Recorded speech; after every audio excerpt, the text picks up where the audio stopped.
I remember being little and I was probably like 3 or 4, and I remember going out to the pasture to check calves, and we had this huge car seat because I was so little.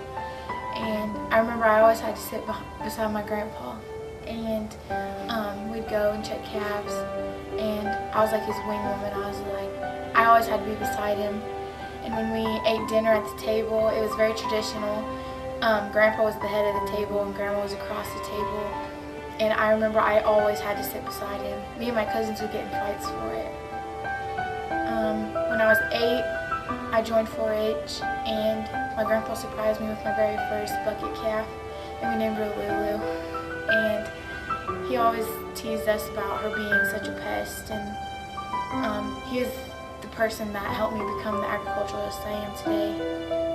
And when I was 11, we went to go check calves because by that time I had grown a herd of my own, and we were going to check calves in the middle of the summer, and he pushed me into a stock tank full of goldfish. Thank goodness it was hot that day. On the weekends we would stay there. We would always have to watch the Western Channel, Mom, Pa Kettle, Andy Griffith's show, and God forbid you change the channel, you'd be in big trouble. We would stay the night as grandkids, and there would be some times that there was like 3 or 4 of us at a time, and he would always jokingly tell us that we kicked him out of bed at night when really we all knew that he got a bowl of ice cream and watched the Western Channel in peace. Whenever you called to have a conversation with him, you should probably not expect a goodbye. It just wasn't like Donnie. But once he got really sick, you could guarantee that almost every conversation would end with the words "love you," and it just made your heart melt.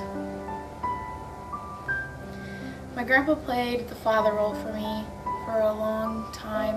When my dad moved out of state for a few years, he came to all my activities, whether it was livestock shows, softball games, basketball games. He was always there, him and my grandma. They were soulmates. And he knew just what to say in bad times, and his presence alone was incredible, but the words he preached were so much more. I learned so much from him. He was my role model, my inspiration, my agriculturalist teacher. The way he was so passionate about farming and ranching made me look at him as my inspiration, because he makes me want to be the agriculturalist and the livestock showman that I am determined to be. I would not be who I am today without him and all of his guidance and all of his lessons that he's... In November 2012, my grandpa was diagnosed with colon cancer, and it was so bad that it was terminal, which means that medication, chemo, radiation, nothing would help. That the only thing chemo would do is prolong his life. And so what he did was he took chemo for a long time, and then the doctors finally suggested that chemo probably was just prolonging his life, and it would probably make things worse by now. I was angry with God for a long time, but I knew my faith was stronger than that, and so I had to just think about things differently. So I went to church on one Sunday, and the sermon was about letting things go and putting the matters into God's hands. And I was a mess in church. I was crying. I didn't know what to think at that point, because at this point I was so mad at God because I knew that he was going to take my best friend. It was just a matter of when. And I knew that I'd feel so alone and so empty.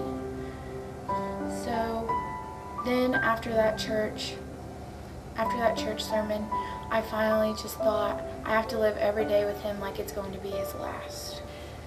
In September of this year, my grandpa was taken off of chemo because the cancer had gotten so bad.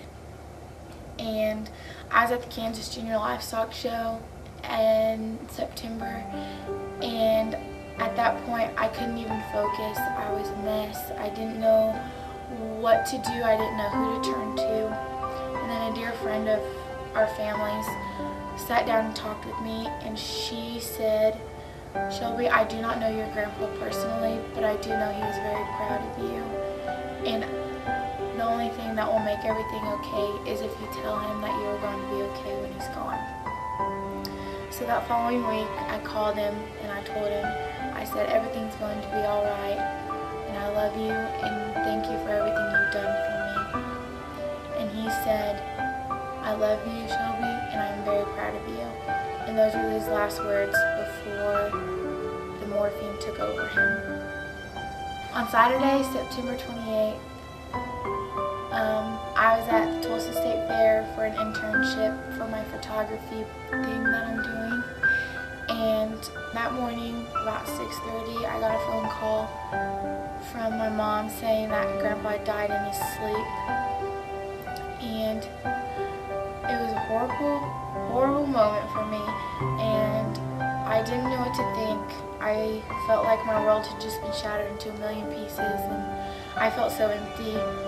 And I was at the fair with one of my best friends, Tess, and she just held me and she just kept on telling me that he was so proud of me and that she was here if I ever needed anything.